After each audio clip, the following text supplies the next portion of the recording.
যেই ব্যক্তি, ভালো করে শোনেন, সালাফরা বলেছেন, ওলামারা বলেছেন, যেই ব্যক্তি এই ইসলামী সঙ্গীতের নামে এইসব সঙ্গীতে বা শের শায়রিতে কবিতা শোনায়, ছন্দ শোনায় আসক্ত হবে, যাকে ভালো লাগবে, তার অন্তর থেকে কোরআনের মহব্বত বেরিয়ে যাবে। ওর দ্বারা কোরআন তেলাওয়াত নসিব হবে না, কোরআন শুনতে ভালো লাগবে না। কোরআন শুনতে যদি ওকে ভালো না লাগে, তো আমার মতো কর্কশ ভাষায় 1 ঘন্টা ধরে ওয়াজ কি করে বা শুনবে? যখন দিনের কথাই শুনবে না, ও হেদায়েতই কি করে নসিব হবে? শুধু ওর পুঁজি হচ্ছে সুর শোনা। যেমন আজকালকার জলসার অবস্থা হচ্ছে, জলসা কি জন্য করা হয়? কিছু কালেকশন করার জন্য, উন্নতি কল্পে।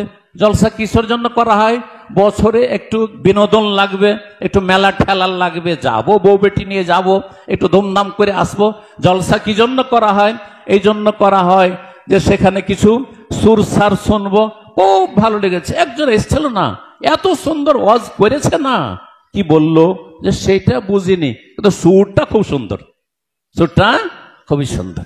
এ হচ্ছে জলসার অবস্থা। যার ফলে জলসাতে, আগেই বলেছি যে জলসার কথা আমাকে কেউ বলবেন না আল্লাহর রাস্তায়। জি, তো বলছিলাম অঙ্গ প্রত্যঙ্গের হেফাজত করতে হবে। অঙ্গ প্রত্যঙ্গের হেফাজতের চোখ দিয়ে কত গুনাহ করছেন আপনি। আজকালকার নারী ফিতনা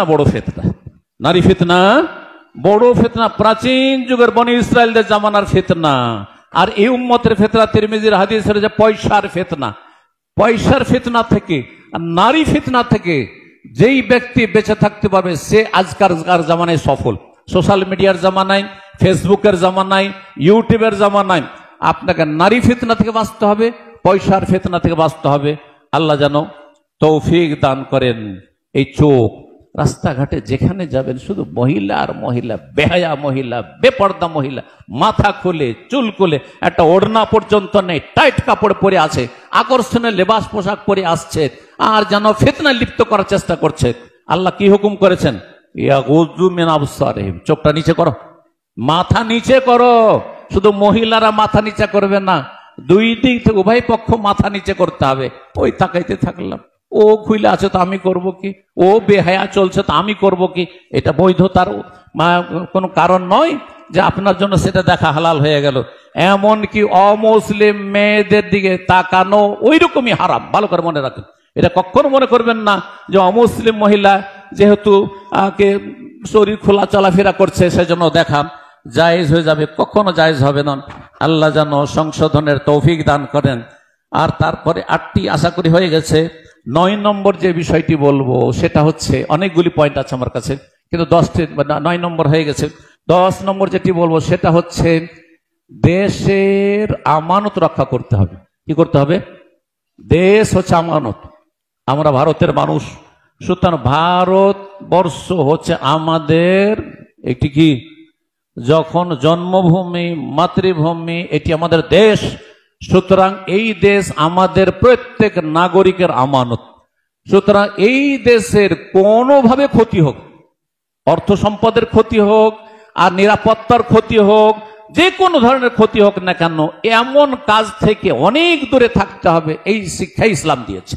সুতরাং মুসলিম কখনো চরমপন্থী হইতে পারেন না, মুসলিম কখনো জঙ্গি হইতে পারেন না, মুসলিম কখনো খারিজি হইতে পারে না, মুসলিম কখনো ফাসাদি হইতে পারে না। না না না, ফাসাদ।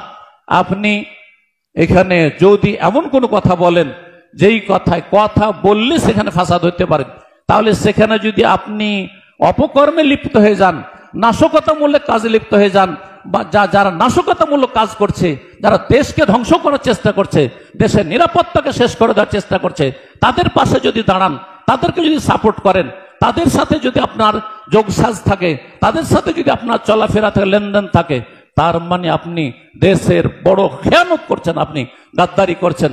আল্লাহ যেন বুঝার তৌফিক দান করেন এবং আল্লাহ রাব্বুল আলামিন যেন আমাদের হেফাজত করেন, আমাদের দেশের হেফাজত করেন, দেশের আমানতকে রক্ষা করার তৌফিক দান করেন এবং দেশের সার্বভৌমত্বকে রক্ষা করার তৌফিক দান করেন এবং দেশকে সমস্ত অনিষ্টকারীর অনিষ্ট থেকে আল্লাহ রক্ষা করেন, সমস্ত জালেমের জুলুম থেকে আল্লাহ রক্ষা করেন, ভালো মানুষদেরকে আল্লাহ শক্তিশালী করেন এবং অসৎ লোকদেরকে আল্লাহ যেন দূর করে দেন এবং ভালো মানুষ দিয়ে দেশকে আল্লাহ যেন এগিয়ে নিয়ে যাওয়ার আমাদের সকলকে তৌফিক দান করেন। সুতরাং এটা বললে হবে না শুধু যে জেনা থেকে সে হেফাজত করলো, ব্যভিচার জেনা থেকে বেঁচে থাকবে, লাওয়াতার থেকে বেঁচে থাকবে, অশ্লীলতা যে কোনো ফাহিশা থেকে বেঁচে থাকবে, এমনকি হস্তমৈথুন থেকে বেঁচে থাকবে।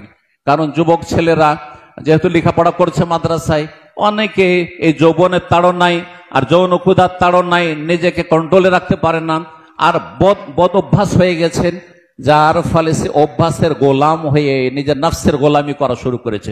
ওয়াল্লাযীনা হুম লিফুরুজিহিম হাফিজুন ইল্লা আলা আজওয়াজিহিম আও মা মালাকাত আইমানুহুম। আল্লাহ স্ত্রীর কথা বলেছেন, আল্লাহ এই কথা বলেননি যে বিয়ে করতে পারছো না, স্ত্রী নেই, সুতরাং হস্তমৈথুনের রাস্তা খুঁজে নাও। হস্তমৈথুন করলে আর সেটা করে যদি গুনাহ থেকে বাঁচতে পারো সেটাও চলবে, বলেছেন নাকি?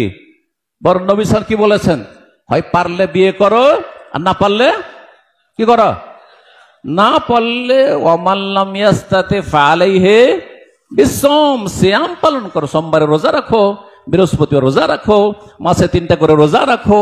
ওতেও হচ্ছে না, দাউদ আলাইহিস সালামের রোজা রাখো সর্ব ঊর্ধ্বে, ইয়াসুমু ইয়াওমান ওয়া ইফতার, একদিন রোজা রাখো, একদিন ইফতার করো, পানাহার করো, কিন্তু তার মধ্যে তাআব্বুদ আসতে হবে, ইবাদতও থাকবে, মন মানসিকতা ভালো থাকবে, ঈমানও তাজা হবে, আর শরীরও কন্ট্রোল হবে, শারীরিক অবস্থা কন্ট্রোল হবে, যৌন ক্ষুধা কন্ট্রোল হবে।